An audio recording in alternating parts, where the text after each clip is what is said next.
ಎಲ್ಲರಿಗೂ ಶುಭ ದಿನ. ಇವತ್ತು ನಾವು ಮಾಡ್ತಾ ಇದೀವಿ ಪುಳಿಯೋಗರೆ ಗೊಜ್ಜು. ತುಂಬಾ ಜನ ಕೇಳ್ತಾ ಇದ್ರು ಪುಳಿಯೋಗರೆ ಗೊಜ್ಜು ತೋರಿಸಿ ಅಂತ. ಎಲ್ಲರ ಮಕ್ಕಳಿಗೆ ಟಿಫನ್ ಬಾಕ್ಸಿಗೆ ಹಾಕ್ಲಿಕ್ಕೆ ಚೆನ್ನಾಗಿರುತ್ತೆ, ತುಂಬಾ ಚೆನ್ನಾಗಿರುತ್ತೆ. ಮನೆಯಲ್ಲೇ ಮಾಡ್ಕೊಂಡು ತಿನ್ನೋದು ಬೆಸ್ಟ್ ಅಂತ ಅನ್ಸುತ್ತೆ. ಬಿಕಾಸ್ MTR ಬೇರೆ ಎಲ್ಲ ತುಂಬಾ ಟ್ರೈ ಮಾಡಿದೀನಿ ನಾನು, ಬಟ್ ಮನೇಲಿ ಮಾಡೋ ಅಷ್ಟು ಚೆನ್ನಾಗಿರಲ್ಲ. ಸೊ ದೇವಸ್ಥಾನದಲ್ಲಿ ಮಾಡಿದಾಗ ಸಿಗುತ್ತೆ. ಹೌದು, ಹಂಗಿರುತ್ತೆ. ಸೊ ನೀವು ಇದನ್ನ ಡೆಫಿನೆಟ್ಲಿ ಟ್ರೈ ಮಾಡಬೇಕು, ಬಿಕಾಸ್ ಅಷ್ಟು ಚೆನ್ನಾಗಿರುತ್ತೆ. ನಮ್ಮಮ್ಮ ಇಂಗ್ರೀಡಿಯೆಂಟ್ಸ್ ಹೇಳ್ಬಿಡ್ತಾರೆ ಏನೇನು ಬೇಕಂತ. ಬನ್ನಿ. ಓಕೆ, ಈಗ 100 ಗ್ರಾಮ್ ಹುಣಸೆಹಣ್ಣು ನೆನೆಸಿಟ್ಕೊಂಡಿದ್ದೀನಿ, 1-2-3 ಅವರ್ಸು. ಸಾಸಿವೆ, ಮೆಂತೆ, ಕಾಳುಮೆಣಸು, ಉದ್ದಿನಬೇಳೆ, ಕಡಲೆಬೇಳೆ, ಜೀರಿಗೆ, ಅರಿಶಿನ ಪುಡಿ, ಎಳ್ಳು, ದಪ್ಪುಪ್ಪು, ಬೆಲ್ಲ, ಕಡಲೆಕಾಯಿ ಬೀಜ, ಧನಿಯಾ ಬೀಜ, ಇಂಗು, ಬ್ಯಾಡಗಿ ಮೆಣಸಿನ್ಕಾಯಿ, ಕರಿಬೇವು, ಒಣ ಕೊಬ್ಬರಿ. ಸ್ಟಾರ್ಟ್ ಮಾಡೋಣ. ಓಕೆ. ಸೊ ಫಸ್ಟ್ ಏನು ಹುರಿತಾ ಇದ್ದೀವಿ? ಫಸ್ಟು ಕಡಲೆಬೇಳೆ ಹಾಕೋತಾ ಇದ್ದೀನಿ. ಕಡಲೆಬೇಳೆ ಎಷ್ಟು? 2 ಸ್ಪೂನ್. 2 ಸ್ಪೂನ್ ಕಡಲೆಬೇಳೆ. 2 ಸ್ಪೂನ್ ಕಡಲೆಬೇಳೆ, ಆಯಿತಾ? ಇದು ಸ್ವಲ್ಪ ಹೊತ್ತು ಕೆಂಪಗಾದ್ಮೇಲೆ ಮಿಕ್ಕಿದ್ದು ಹಾಕ್ತೀನಿ. ನೆಕ್ಸ್ಟ್ ಏನು ಹಾಕ್ತಿದ್ದೀರಮ್ಮ? 1 ಸ್ಪೂನ್ ಉದ್ದಿನಬೇಳೆ, ಆಯಿತಾ? 1 ಸ್ಪೂನ್ ಸಾಕು. ಕಡಲೆಬೇಳೆ 2, 1 ಸ್ಪೂನ್ ಉದ್ದಿನಬೇಳೆ. ಡ್ರೈ ರೋಸ್ಟೇ ಮಾಡ್ಕೊಬೇಕು, ಇದು ಪುಡಿ ಚೆನ್ನಾಗಾಗುತ್ತೆ. ಎಣ್ಣೆ ಎಲ್ಲ ಹಾಕಿ ರೋಸ್ಟ್ ಮಾಡ್ಕೋಬಾರ್ದು. ಓಕೆ. ಮೆಂತೆ ಅದೆಷ್ಟು ಚಮಚ? ಮೆಂತೆನೂ 1 ಚಮಚ, ಫುಲ್ಲು ತಗೋಬೇಡಿ, ಸ್ವಲ್ಪ ಕಡಿಮೆ ಹಿಂಗೆ. ಈಗ ಮೆಣಸು ಹಾಕ್ತೀನಿ, 1 ಸ್ಪೂನು. 1 ಸ್ಪೂನ್ ಮೆಣಸು ಹಾಕ್ತೀನಿ. ಓಕೆ.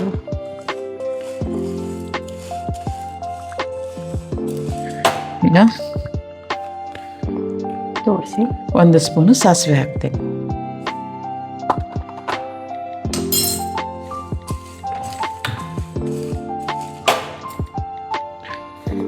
4 ಸ್ಪೂನು ಧನಿಯಾ ಬೀಜ. 3, 4. ಆಮೇಲೆ 2 ಸ್ಪೂನು ಜೀರಿಗೆ.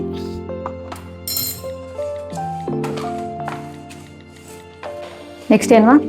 ಈಗ ಸ್ವಲ್ಪ ಕರ್ಬೇವಿನ ಸೊಪ್ಪು, ಸ್ವಲ್ಪನೇನಾ? ಹೌದಾ? ಇದು ಬ್ಯಾಡಗಿ ಮೆಣಸಿನ್ಕಾಯಿ 15 ತಗೊಂಡಿದ್ದೀನಿ. ನಿಮಗೆ ಖಾರ ಎಷ್ಟು ಬೇಕೋ ಅದ್ರ ಮೇಲೆ ನೀವು ಡಿಪೆಂಡ್ ಅಷ್ಟೇ. ಓಕೆ, ನೀವು 15 ತಗೊಂಡು? ನಾನು 15 ತಗೊಂಡಿದ್ದೀನಿ. ಅವರಿಗೆ ಹೆಂಗೆ ಬೇಕೋ ಅವ್ರು ತಗೊಳ್ಳಿ.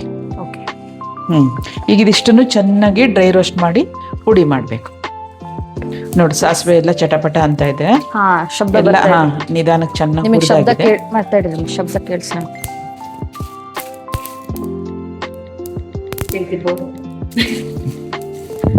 ಸಾಸಿವೆ ತಣ್ಣಗಾದ್ಮೇಲೆ ಪುಡಿ ಮಾಡಬೇಕು, ಆಯ್ತಾ? ಅಲ್ಲಿ ತನಕ ನಾವು ಹುಣಸೆ ಹಣ್ಣನ್ನ ಗೊಜ್ಜಿಗೆ ರೆಡಿ ಮಾಡೋಣ. ಡನ್. ಇನ್ನೊಂದು ವಿಷಯ ಏನಂದ್ರೆ ಗೈಸ್, ನಮ್ದು 170K ಸಬ್ಸ್ಕ್ರೈಬರ್ಸ್ ಆಗಿದ್ದಾರೆ ಯೂಟ್ಯೂಬಲ್ಲಿ. ಸೊ ಇನ್ನು 30K ಅಷ್ಟೇ ಬಾಕಿ ಇರೋದು 200K ಆಗಕ್ಕೆ. ಎಷ್ಟು ಫಾಸ್ಟಾಗಿ ಆಗಿದ್ದಾರೆ ಅಂತಂದರೆ ನಾನು ಇನ್ನೂ ನೆನೆಸ್ಕೊಂಡ್ರೆ ನಾವು 500ಅಲ್ಲಿ ಹೆಂಗಿದ್ವಿ ಅನ್ನೋದು ನೆನಪಾಗ್ತಾ ಇದೆ. ನಿಜ ಅಲ್ವಾ? ಹೌದು. Thank you so much guys. ಇಷ್ಟು ಎಲ್ಲ ಅವರಿಂದ. ಎಸ್, ಬನ್ನಿ ಇವಾಗ ಗೊಜ್ಜು ಮಾಡೋಣ. ಈಗ ಎಳ್ಳನ್ನ ಹುರ್ಕೋತಾ ಇದ್ದೀನಿ. ಅಲ್ಲಿ ಸಪ್ರೇಟಾಗಿ ಹುರ್ಕೋಬೇಕಾದ್ರೆ? ಹೌದು, ಸಪ್ರೇಟಾಗಿ.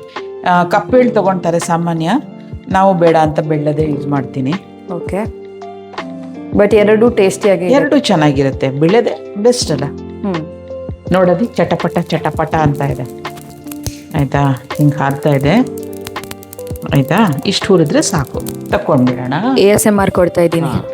ಈಗ ಒಣ ಕೊಬ್ಬರಿ ಸ್ವಲ್ಪ ಅದು ಇಡ್ತೀವಲ್ಲ ನಾವು ಸುಮಾರು ದಿವಸ, ಅದಕ್ಕೆ ಒಂಚೂರು ಬಿಸಿ ಮಾಡ್ಕೊಳ್ಳೋದು ಒಣ ಕೊಬ್ಬರಿನ. ಓಕೆ, ತೋರಿಸ್ತೀನಿ. ಬಿಸಿ ಮಾಡಿಕೊಂಡ್ರೆ ಈಗ ಅದು ಕೊಬ್ಬರಿ ಇದಾಗಿದೆ, ಇಟ್ಬಿಡೋಣ ಒಂದು ಕಡೆ, ಆಯಿತಾ? ಇದರಲ್ಲೇ ಒಂದು ಸೈಡು ಹಾಕ್ಬಿಡಿ. ಈಗ ಪುಡಿ ಮಾಡು ಅದನ್ನು.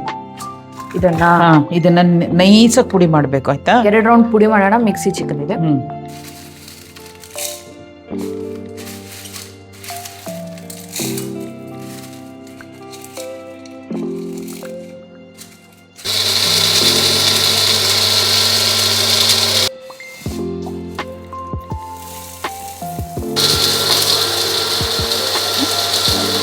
ಸೊ 2 ಟ್ರಿಪ್ ರುಬ್ಕೊಂಡಾದ್ಮೇಲೆ ಈ ತರ ಮಸಾಲೆ ಆಗಿದೆ. ನೆಕ್ಸ್ಟ್ ಪುಳಿಯೋಗರೆ ಪುಡಿ. ಸಾರಿ, ಇನ್ನೊಂದ್ಸಲಿ ಮಾಡೋಣ. ಸೊ 2 ಸಲ ರುಬ್ಕೊಂಡಾದ್ಮೇಲೆ ಈ ತರ ಪುಳಿಯೋಗರೆ ಪುಡಿ ಆಗಿದೆ. ಈಗ ಸ್ವಲ್ಪ ಹುರಿದಿರೋ ಎಳ್ಳನ್ನ ಪುಡಿ ಮಾಡ್ಕೊಳ್ಳಿ ತಣ್ಣಗಾದ್ಮೇಲೆ. ಓಕೆ, ನಮ್ಮಮ್ಮಂಗೆ ಇಲ್ಲಿ ಹಿಡಿಬೇಡಿ, ಕಾಣಿಸಲ್ಲ ಅಂದ್ರೂ ಅವ್ರು ಇಲ್ಲೇ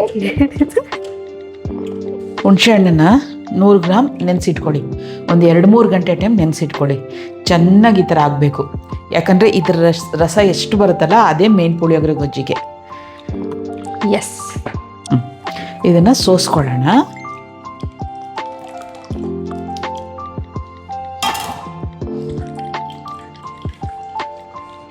ಹಾಕ್ಲಾ? ಅದಕ್ಕೆ ಹಾಕು.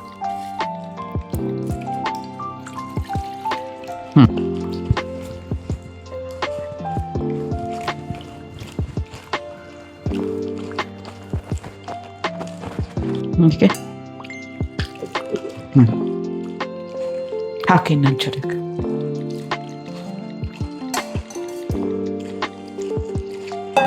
ಹಾಕು ಇನ್ನೊಂದು ಸ್ವಲ್ಪ. ಅದು ಫುಲ್ ತಕೊಂಡ್ಬಿಡ್ಬೇಕು. ವೇಸ್ಟ್ ಮಾಡಬಾರ್ದು. ಈಗ ನೆಕ್ಸ್ಟ್ ಬಾಣಲೆಗೆ ಹುಣಸೆ ಹಣ್ಣು ನೀರು ತಗೊಂಡಿರ್ತೀವಲ್ಲ ಅದನ್ನು ಹಾಕಿ. ಓಕೆ, ನಿಧಾನಕ್ಕೆ ಹಾಕಿ ಇಟ್ಬಿಡು. ಕೊಡಿ. ಇದನ್ನ ಕುದಿಬೇಕು. ಇದಕ್ಕೆ ಏನೇನು ಹಾಕಬೇಕು ಅಂತ ಹೇಳ್ತೀನಿ, ಕುದಿಯಕ್ಕೆ ಬರಲಿ. ಬಿಸಿ ಅನ್ನನ ಫಸ್ಟು ಆರಕ್ಕಿಡಿ. ಬಿಕಾಸ್ ತಣ್ಣಗಿರೋ ಅನ್ನಕ್ಕೆ ಪುಳಿಯೋಗರೆ ಕಲಿಸ್ಕೊಂಡಾಗ ತುಂಬ ಚೆನ್ನಾಗಿರುತ್ತೆ. ತುಂಬ ಚೆನ್ನಾಗಿರುತ್ತೆ. ನೆಕ್ಸ್ಟ್ ಏನ್ಮಾ? ನೆಕ್ಸ್ಟು ಈ ಬೆಲ್ಲ. ಓಕೆ, ಇದೊಂದು 50 ಗ್ರಾಮ್ ಬೆಲ್ಲ ಇರ್ಬೋದು. 50ರಿಂದ 60 ಗ್ರಾಮ್ ಬೆಲ್ಲ. ಆಯ್ತಾ? ಸ್ವಲ್ಪ ಸಿಹಿ ಬಂದ್ರೇ ಅಲ್ವಾ ದೇವಸ್ಥಾನದ ಪುಳಿಯೋಗರೆ ಥರ ಕಾಣೋದು. ಹೌದು. ಅರಿಶಿನ ಹಾಕ್ತೀನಿ, ಅರ್ಧ ಸ್ಪೂನು ಅರಿಶಿನ. ಇಷ್ಟು ಹಾಕಿದೆ, ಅರ್ಧ ಸ್ಪೂನ್ ಅರಿಶಿನ, 2 ಸ್ಪೂನು ದಪ್ಪ ಉಪ್ಪು. ಉಪ್ಪು ನೀವು ನೋಡ್ಕೊಂಡು ಹಾಕಿ. ಅನ್ನಕ್ಕೆ ಹಾಕಿರ್ತೀರಾ ಏನೋ, ನಾನು ಈ ಗೊಜ್ಜಿನ ಲೆಕ್ಕದಲ್ಲಿ ಹಾಕ್ತಾ ಇದ್ದೀನಿ. ಚಿಕ್ಕ ಸ್ಪೂನ್ ಆಗಿರೋದ್ರಿಂದ 2 ಸ್ಪೂನ್ ಉಪ್ಪು ಹಾಕಿದ್ದೀನಿ. ನೀವು ಮತ್ತೆ ದೊಡ್ಡ ಸ್ಪೂನಲ್ಲಿ 2 ಸ್ಪೂನ್ ಹಾಕಬೇಡಿ. ಓಕೆ, ಹಲೋ, ಆಯ್ತಾ? ಅದೇ ಟೈಮ್ ತಗೊಳುತ್ತೆ. ಇದು ಕುದಿಯೋದಿದೆಯಲ್ಲ ಅಷ್ಟರಿಂದ ಈಗ ನೋಡಿ ಕಲರೇ ಚೇಂಜ್ ಆಗುತ್ತೆ. ಹೌದು, ಆಯ್ತಾ? ಸುಮಾರು ಕಮ್ಮಿ ಆಯ್ತು. ಕಲರ್ ಚೇಂಜ್ ಆಗಬೇಕು. ಸುಮಾರು ಹೊತ್ತಾಯ್ತಲ್ಲ? ಅದು ಹುಣಸೆ ಹಣ್ಣು ನೀರಿನ ಅಂಶ ಎಲ್ಲ ಹೋಗಿ ಒಂಥರ ಇಂಬ್ಲಿ ತರ ಪಾಕ ತರ ಬರ್ಬೇಕು. ಅದು ಗೊಜ್ಜು ಟೈಪ್ ಬರ್ಬೇಕು, ಅವಾಗ ಚೆನ್ನಾಗಾಗೋದು. ಆಮೇಲೆ ಸುಮಾರು ದಿನ ಇಡ್ತಾರಲ್ವಾ, ಕೆಡಬಾರ್ದು ಅಂತ ಹೇಳಿ. ನೆಕ್ಸ್ಟ್ ಈ ಪುಡಿ ಹಾಕೋದು. ಈ ಪುಡಿ ಹಾಕದಾ? ಓಕೆ, ಈ ತರ ಆದಾಗ ತೋರ್ಸೋರಿ. ಈ ತರ ಆದಾಗ ಪುಡಿ ಹಾಕ್ಬೇಕು. ಆಯ್ತಾ?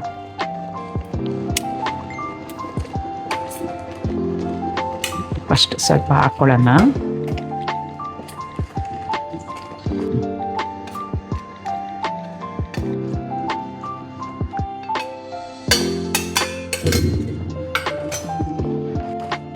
ಈ ತರ ಗೊಜ್ಜು. ಇದಕ್ಕೀಗ ಒಗ್ಗರಣೆ ಹಾಕ್ಬೇಕು ನಾವು, ಕಡಲೆ ಬೀಜದ್ದು. ಓಕೆ, ಕಡಲೆಕಾಯಿ ಎಣ್ಣೆ ಯೂಸ್ ಮಾಡೋರು ಮಾಡಿ. ಓಕೆ,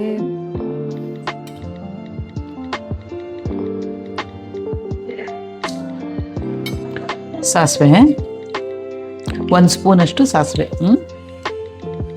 1 ಸ್ಪೂನು ಕಡಲೆಬೇಳೆ, ಒಂದು ಅರ್ಧ ಸ್ಪೂನು ಉದ್ದಿನಬೇಳೆ, ಇದು ಕಡಲೆಕಾಯಿ ಬೀಜ. ಸ್ವಲ್ಪ ಚೆನ್ನಾಗಿ ಕಡಲೆಕಾಯಿ ಬೀಜ ರೋಸ್ಟ್ ಆಗಬೇಕು. 1-2 ಒಣಮೆಣಸು, ಅರಿಶಿನ, ಕರಿಬೇವು, ಸ್ವಲ್ಪ ಪುಡಿ ಉಪ್ಪು ಒಗ್ಗರಣೆಗೆ. ನಮ್ಮ ಅದಿತಿಗೆ ಗೋಡಂಬಿ ಇಷ್ಟ ಅಂತ ಸ್ವಲ್ಪ ಗೋಡಂಬಿ ಹಾಕಿಸ್ಕೊತೀವಿ. ನೀವು ನಿಮ್ಮ ಇಷ್ಟ, ಬೇಕಾದರೆ ಹಾಕಿ. ಅದೇನು ಆಪ್ಷನಲ್, ಬೇಕನ್ನೋದೇನಿಲ್ಲ ಪುಳಿಯೋಗರೆಗೆ. ಎಳ್ಳಿದೆಯಲ್ಲ, ಎಳ್ಳಿನ ಪುಡಿ.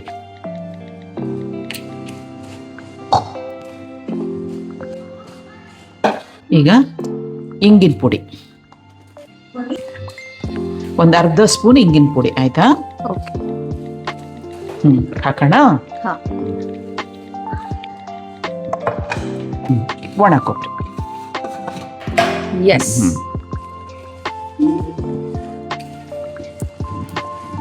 ಮಾಡಬೇಕಾದ್ರೆ ಗೊಜ್ಜು ಹಾಕ್ಬಿಟ್ಟು ಸ್ವಲ್ಪ ಒಗ್ಗರಣೆ ಸಪ್ರೇಟಾಗಿ ಹಾಕಿ ಇಟ್ಕೋಬಹುದು.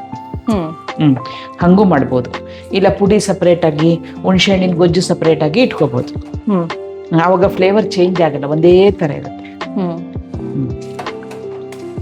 ಸೊ ನಮ್ ಗೊಜ್ಜು ರೆಡಿ ಇದೆ. ಈಗ ಪುಳಿಯೋಗರೆ ಕಲಿಸ್ತಾ ಇದ್ದಾರೆ. ಪುಳಿಯೋಗರೆ ಗೊಜ್ಜು ನಾನು ಟೇಸ್ಟ್ ಮಾಡಿದೆ. ಗೊಜ್ಜು ಸಕ್ಕತ್ತಾಗಿದೆ. ಒಳ್ಳೆ ಟೆಂಪಲ್ ಅಲ್ಲಿ ಮಾಡ್ತಾರೆ ಅಲ್ಲ, ಸೇಮ್ ಅದೇ ತರ ಇದೆ. ಈಗ ನಿಮಗೆ ಇನ್ನೊಂದು ಟಿಪ್ಸ್ ಹೇಳ್ಕೊಡ್ತೀನಿ ನಾನು, ಹೆಂಗೆ ಚೆನ್ನಾಗಿ ಕಾಣುತ್ತೆ ಅಂತ. ಸ್ವಲ್ಪ ಈ ಕೊಬ್ಬರಿ ಎಣ್ಣೆ ಇದೆಯಲ್ಲ, ನೀವು ಯಾವ ಕೊಬ್ಬರಿ ಎಣ್ಣೆ ಆದರೂ ಪರವಾಗಿಲ್ಲ ಹಾಕದಿ. ಹಾಕಿ ಇನ್ನೊಂಚೂರ. ಇದನ್ನ ಹಿಂಗೆ ಮಾಡಿ ಕಲಿಸ್ಬಿಟ್ಟು ಆಮೇಲೆ ನೋಡಿ ನೀವು. ಹೌದು, ಸಕ್ಕತ್ತಾಗಿರುತ್ತೆ. ಟೇಸ್ಟ್ ತುಂಬ ಡಿಫ್ರೆಂಟ್ ಆಗಿ ಬರುತ್ತೆ. ಎನಿ ಕೊಕೊನೆಟ್ ಆಯಿಲ್, ಯಾವುದಾದ್ರು ಕೊಕೊನೆಟ್ ಆಯಿಲ್ ಹಾಕಿ ತುಂಬ ಚೆನ್ನಾಗಿರುತ್ತೆ. ಇವಾಗ ಟೇಸ್ಟ್ ನಾವೇ ಮಾಡೋದು. ಈಗ ಮಾಡಿ ಇಟ್ಟಿದ್ದೀನಲ್ಲ ಗೊಜ್ಜು, ಇನ್ನು ಬೇರೆದು ಏನು ತಿನ್ನಲ್ಲ. ತರಕಾರಿ ಗೊಜ್ಜು, ನಾಡಿದ್ದು ಪುಳಿಯೋಗರೆ ಮಾಡ್ಕೊಡಿ. ಇದು ಒಂದೇ ಹಿಡಿದಿರ್ತಾಳೆ, ಅದಕ್ಕೆ ನಾವು ಮಾಡಕ್ ಹೋಗಲ್ಲ. ಬಟ್ ನಿಮ್ಮನೆಲ್ಲೂ ಹಂಗೆ ಅನ್ಸುತ್ತಲ್ಲ ಮಕ್ಕಳೆಲ್ಲ? ಇರ್ಬೋದು. ಬನ್ನಿ ಟೇಸ್ಟ್ ಮಾಡೋಣ. ಸೊ ಬನ್ನಿ ಟೇಸ್ಟ್ ಮಾಡೋಣ.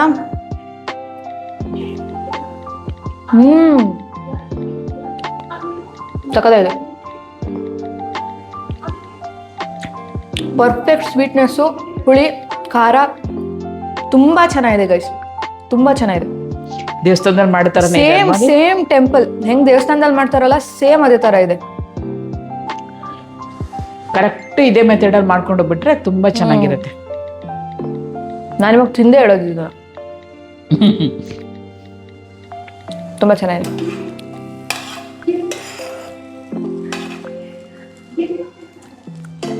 ನಮ್ಮಮ್ಮ